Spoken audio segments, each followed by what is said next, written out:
These horror movies literally got their directors arrested for murder and investigated by federal agents. One filmmaker can still technically go to jail if he shows his film in the wrong country, and a real cannibal once sued to stop people from watching a movie about him. Kicking things off, back in 1966, two Italian guys named Jacopetti and Prosperi thought it would be smart to fly to Africa with cameras during some of the most violent times in the continent's history. These weren't war correspondents or anything respectable. They made shock documentaries where they filmed weird stuff and narrated it with this dramatic voiceover nonsense. You know, the kind of films your uncle with questionable opinions would definitely own on VHS. They called their movie Africa Addio, which sounds fancy but just means goodbye Africa. Real creative there, guys. For 3 years, they traveled around filming executions, massacres, and general chaos. And here's where things get interesting in the worst way possible. When they got back to Italy, a magazine decided to run this article claiming the directors had paid soldiers to end a prisoner on camera, which, you know, would still technically be classified as murder, by the way. So Italian police did what police do when someone accuses filmmakers of committing homicide for content. They arrested both directors and charged them with murder. Duh. Not conspiracy to commit it, not accessory to it, just straight up doing it. So picture trying to explain this to your family. So mom and dad, I finally got back from making my film. I know you said it was a worthless degree and my life worth is worth nothing, but good news and bad news. The good news is my movie's done. The bad news is I'm being tried for murder because people think I paid soldiers to end someone's life for a really dramatic death scene. The prosecutors seized all their film equipment and slapped a sign on their editing room that said confiscated due to massacre, which is a pretty hardcore bedroom poster if you tell me. Basically, the directors had to prove they didn't arrange anyone's death, which is a really weird thing they had to do as a documentary filmmaker. They eventually got acquitted after proving that they just happened to show up when soldiers were already planning to do the thing. Apparently the defense were opportunistic filmmakers, not murderers. They brought documents and witnesses to court showing they didn't pay anyone for this to happen. The whole thing took months though. These guys spent their time in legal limbo just trying to convince judges that they were just really good at being in the wrong place at the right time for shocking footage. They won their case, got their equipment back, and somehow even won a film award in Italy while under indictment for murder.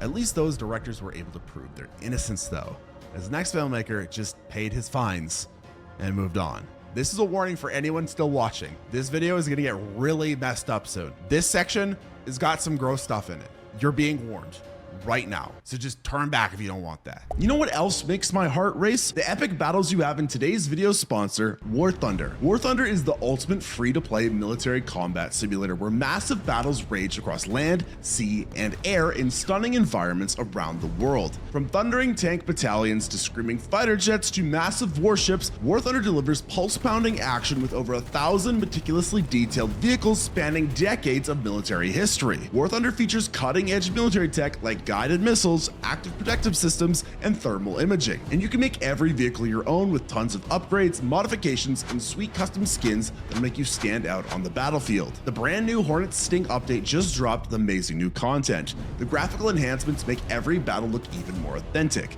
Naval warfare got a massive overhaul, making sea battles more dynamic and epic than ever. And check out these new top-tier fighters, the Su-30 and the Fa-18. Absolutely stunning machines that'll give you the edge in aerial combat. Download War Thunder for free on PC, PlayStation, and Xbox using the link in the description, and all new players and those who haven't played War Thunder for half a year or more will receive awesome bonuses, like 100,000 Silver Lions, the Special Eagle of Valor decoration, and more. Or if you'd rather play on the go, War Thunder Mobile brings all the action to your pocket. Download and play for free on iOS or Android using the link in the description as well. Thanks to War Thunder for sponsoring this video. Now, back to talking about John Waters had a very simple philosophy when he made Pink Flamingos in 1972. He wanted to make the most disgusting movie possible and then sell tickets to people who thought they could handle it. The movie was about a drag queen trying to maintain her title as the filthiest person alive. And yes, there's a scene where Divine eats actual dog poop, real poop, from like a real dog. Jesus, what am I doing with my life? Why am I talking about this movie? Now, you might think this sounds gross, but harmless. And, well, you would be wrong. Apparently, in the 1970s, filming someone eating that type of thing, and charging people to watch it was considered a serious legal matter in multiple American cities. Waters started getting obscenity charges pretty much everywhere the movie played. Orange County and Florida banned it completely. A district court in Hicksville, New York took one look at the movie and said, absolutely not, this is gross. They banned it and told Waters if he ever tried to show it there again, he would go to jail. Here's the thing about John Waters though. He didn't fight these charges. He didn't hire expensive lawyers or make speeches about artistic freedom. He just showed up to court, pleaded guilty, and paid whatever fine they gave him. His reasoning was brilliant in a messed up way in its simplicity. Fighting the charges would cost more than just paying the $1,000 fine. So Waters basically turned obscenity fines into a business expense. He treated getting prosecuted for gross out content the same way other people treat parking tickets. Pay the fine, move on, keep making movies about things people definitely shouldn't eat.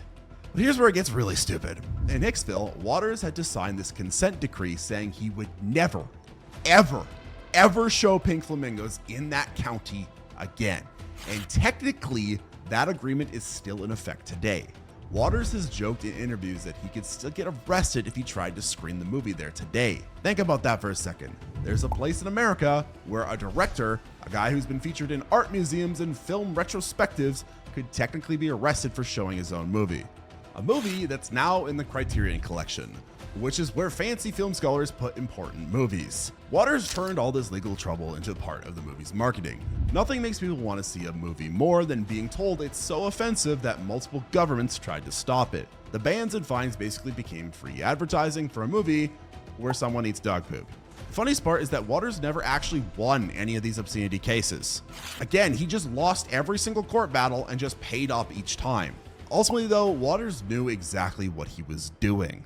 This next distributor fooled everyone by accident. Alan Shackleton had a problem in 1976. He'd bought this terrible movie called Slaughter that nobody wanted to watch. It was about a cult doing cult things filmed in Argentina with a budget that was probably less than what you spent on your coffee you drank this morning. The movie was so bad it couldn't even get a proper theatrical release. But Shackleton was creative in the worst possible way. He decided to tack on 5 minutes of extra footage that made it look like the film crew kept rolling after the movie ended. If you watched one of my previous videos, we actually talked about this movie already. But this guy also got tried in a court of law. So not only was this movie banned in a lot of places, the director got in a lot of trouble. It appears that the director actually ends the life of one of the female crew members on camera. For real. Or at least that's what he wanted people to think. He renamed the whole thing Snuff and started marketing it with the tagline, "Made in South America, where life is cheap."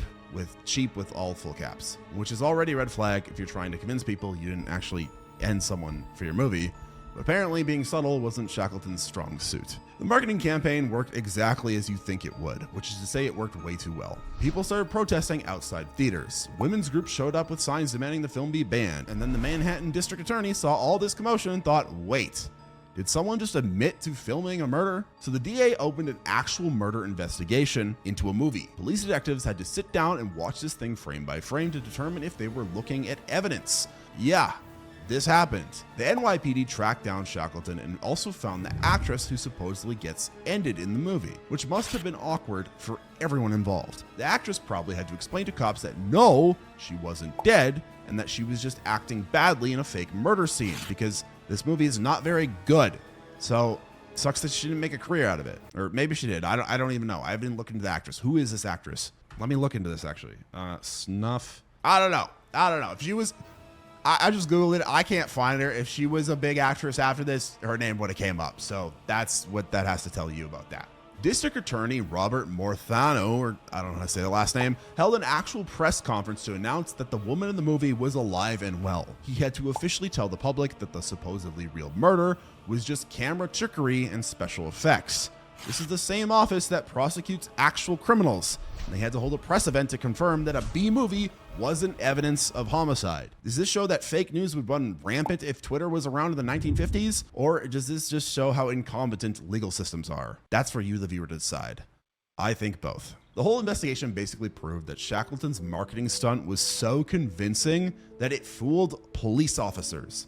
He literally created fake evidence of murder so realistic that trained investigators had to spend time and resources proving it was fake, which honestly is either brilliant marketing or the dumbest crime confession in history. That hoax fooled authorities completely, but this director's effects were too good for his own safety.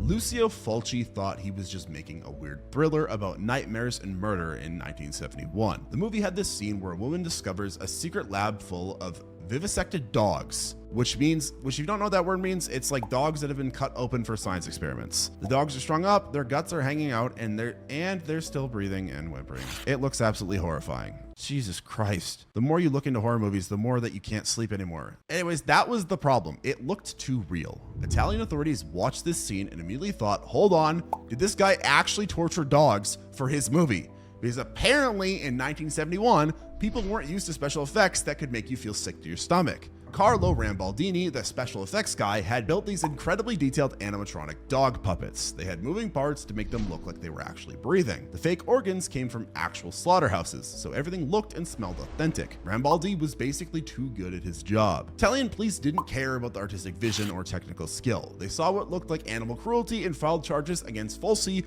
for animal abuse. Not for making a bad movie or having questionable taste, for actually harming animals during production. Now, Fulci had to go to court and prove that no dogs were harmed in the making of this nightmare fuel, which sounds easy until you realize that judges aren't exactly special effects experts. They just saw a movie with realistic looking dog torture and wanted answers.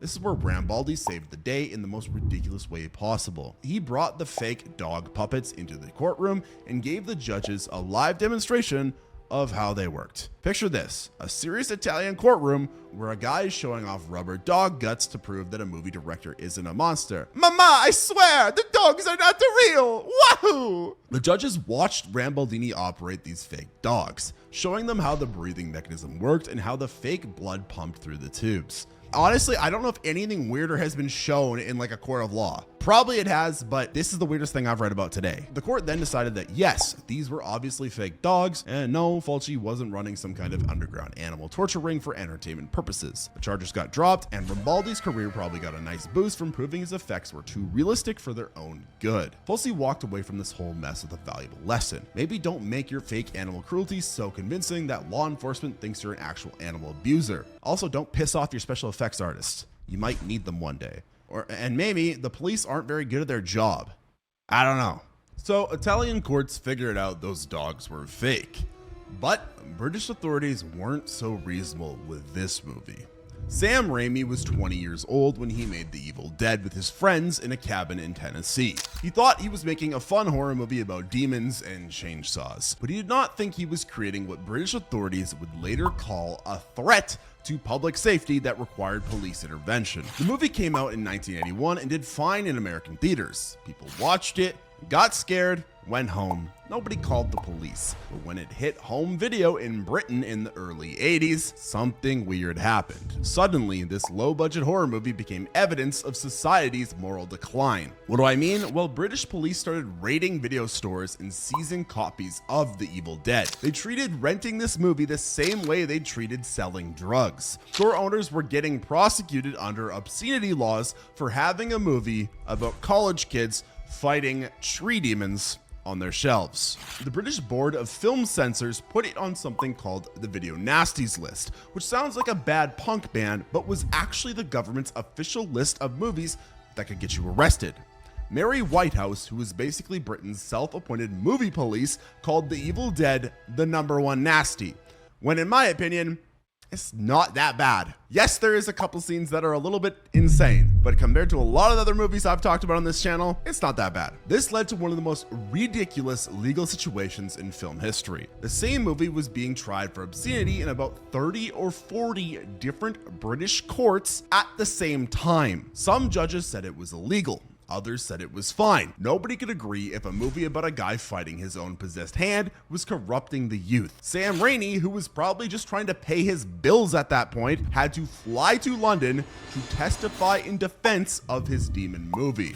Picture being a young filmmaker and having to explain to British judges why your horror movie isn't destroying civilization. The big test case happened at Snaresbrook Crown Court in London in 1985. This was supposed to settle whether The Evil Dead was obscene or just a scary scary movie. The distributor's lawyer had to argue that a film about people getting possessed by evil forces was actually just harmless entertainment. Go figure. The court eventually decided that The Evil Dead was not liable to deprave and corrupt reasonable viewers, which is legal speak for this is obviously fake and adults can handle watching it. The movie got cleared and suddenly all those police raids seemed a bit silly. So the British courts eventually saw reason. But this real, actual cannibal definitely didn't want his story told, because Martin Weise decided to make a movie in 2006 about one of Germany's most famous criminal cases. Armin Moos, the guy who killed and ate a willing victim he met online, has become this weird international news story. Weise figured people would want to see a psychological thriller about it. He was right, but he didn't count on the cannibal having opinions about his own movie. The film was called Rohtenburg, or Grim Love internationally. It starred Kerry Russell and focused on the psychology of both men, the cannibal and the guy who wanted to be eaten. Weise tried to make it thoughtful rather than just gross. He wanted to explore loneliness and extreme desire, not just shock people with gore. But Armin Moos, who was sitting in German prison serving a life sentence for murder and disturbing the peace in the most literal way possible, was not happy about this movie. He sued to stop it from being released in Germany. Yes, you heard that right. A convicted cannibal sued a movie studio. Let that sink in for a moment. Moos claimed the film violated his personality rights. In Germany, you can't just make movies about real people without their permission, even if those people are in prison for eating other people. The law doesn't have a special exception for cannibals, apparently, which is kind of fair, but also kind of crazy. I don't know. A German court agreed with him and banned the film from being released domestically in 2006. So now you had this situation where a movie could play in America, England, and pretty much everywhere else, but not in the country where the actual crime happened, because the criminal said no, no, no. The distributor had to spend 3 years fighting this in court. They argued that Muse had already given interviews and sought publicity, so he couldn't claim privacy now. They said that the film served the public interest by examining a notorious case.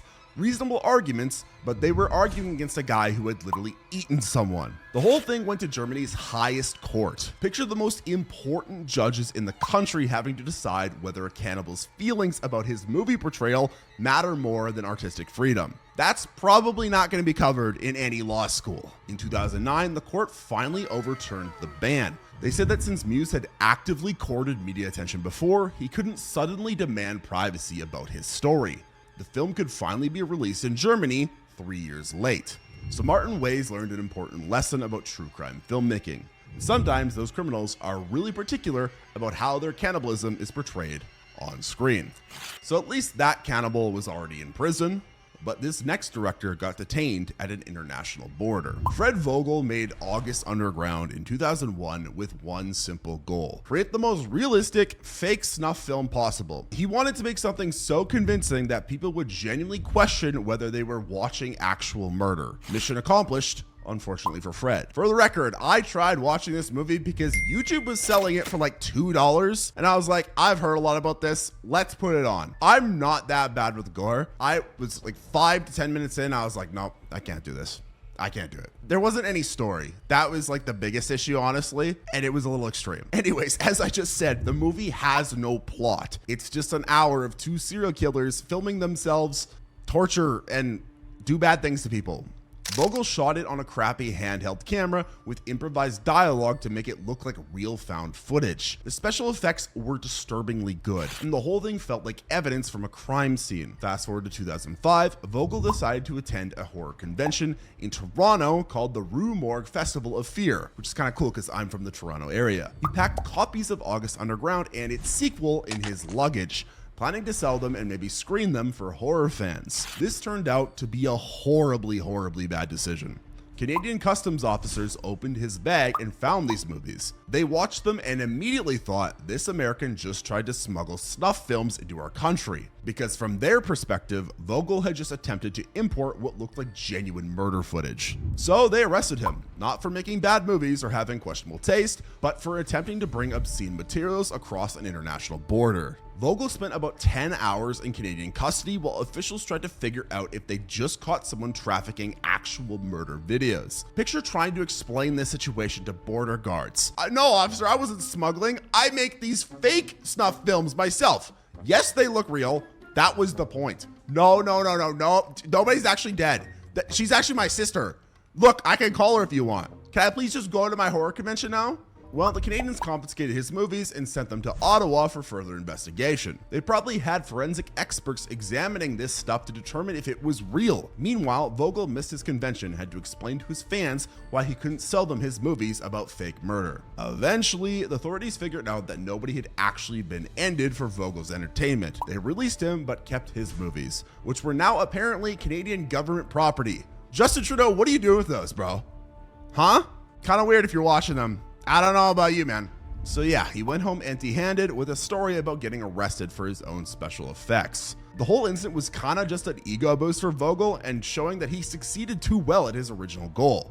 He made fake murder look so real that trained law enforcement couldn't tell the difference. That's either impressive filmmaking skills or a serious career hazard. So yeah, customs agents don't appreciate realistic gore. Don't try to bring that across the border. But this next filmmaker offended God personally, apparently.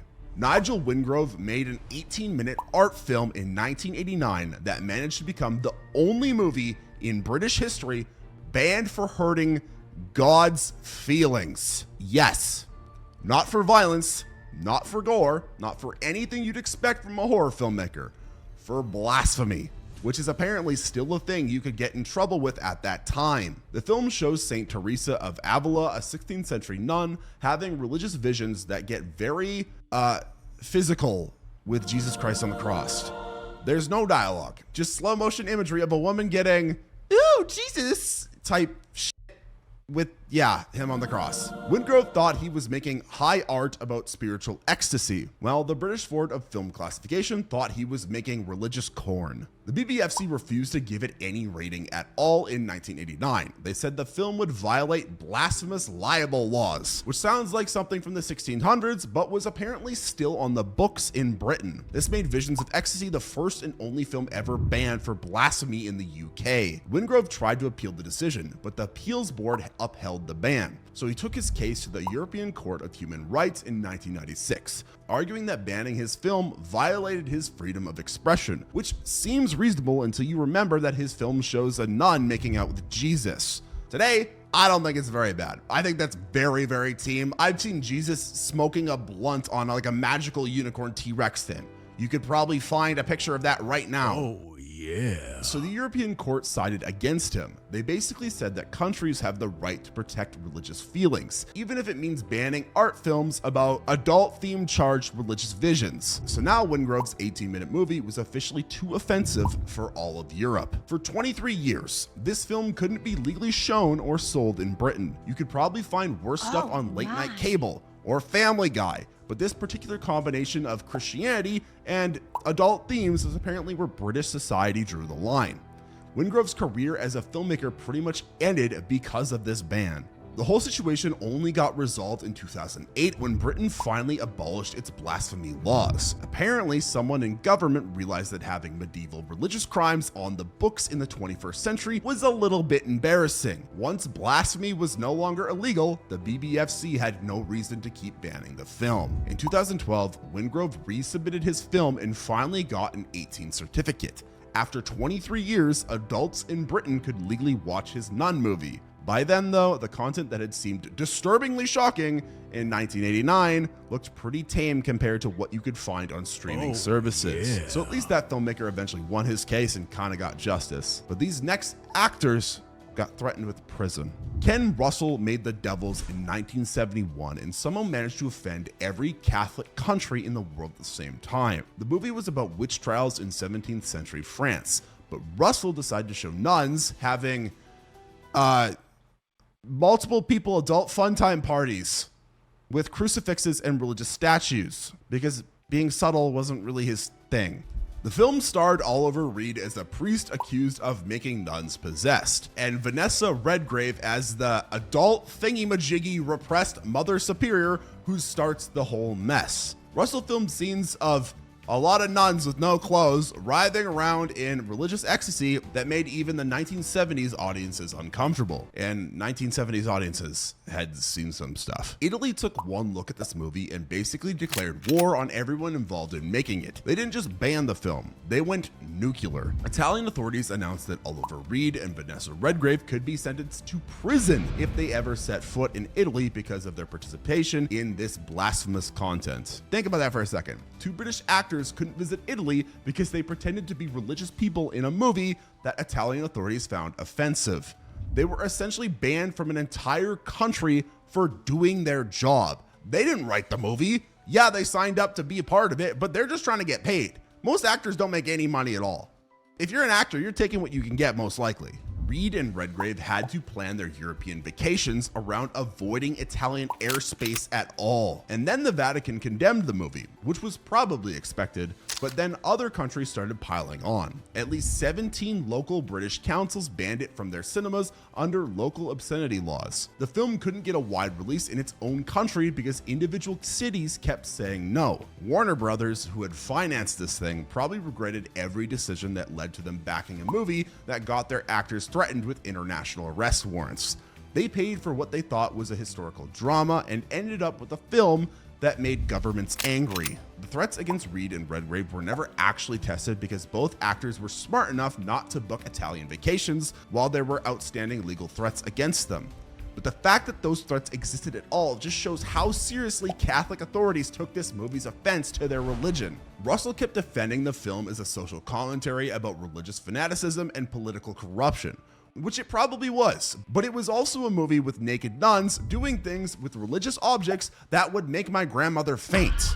Context matters, but so does the content. I definitely have never Googled this movie ever, and I will never do that ever again. I swear to God that I will not do that. Moving on. At least those were just threats. Our final government actually personally stepped in to stop a film. Virginie Despentes and Coralie Trintignant made Baise-moi in 2000. I'm sorry if I butchered those names. And it was exactly what you would expect from a movie whose title translates to F me. Two women go on a violent road trip across France after experiencing trauma, robbing and killing people while having a lot of graphic adult fun time moments, but this time they're not very fun. Actresses that really like corn and filmed actual scenes mixed with movie violence. France initially gave it a regular rating and let it play in normal theaters. This is France we're talking about. They're usually pretty relaxed about adult stuff in art films. But then French politicians started getting phone calls from angry constituents who'd bought tickets expecting a regular thriller and got hardcore corn time instead. The backlash was so intense that the French government did something they hadn't done in decades. The State Council, which is basically the highest administrative court in France, personally reclassified the film as, stuff that you'd find on the internet. Not the film board, not the local authorities. The actual government did this. This meant that Baise-moi could only play in designated adult theaters, the same places that show the bad videos. Essentially, the French government kicked this movie out of regular cinemas and into the shady theater district, which is a really weird career move for what is supposed to be an art film. The directors probably didn't expect their feminist road movie to get the same treatment as videos with titles you can't say on YouTube. But mixing that real stuff with graphic violence apparently crossed a line that even liberal France couldn't handle.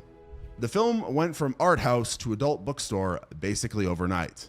Other countries looked at this mess and decided they didn't want to deal with it either.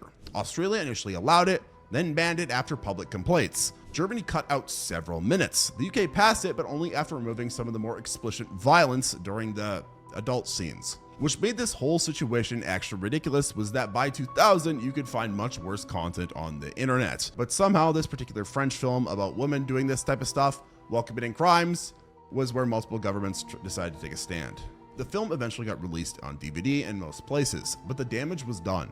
The directors had made a movie so controversial that governments personally intervened to stop regular people from accidentally seeing it in theaters. And those are 10 movies that got their directors arrested or almost arrested. Which one do you think is the most insane? Because I honestly can't pick at this point. There's just too much I read researching this video that I'm like, whoa, that's crazy. But if you like this video, make sure to like this video and subscribe to the channel for more videos just like this. And if you like this video, you should watch the video on screen now because I bet it'll be even better.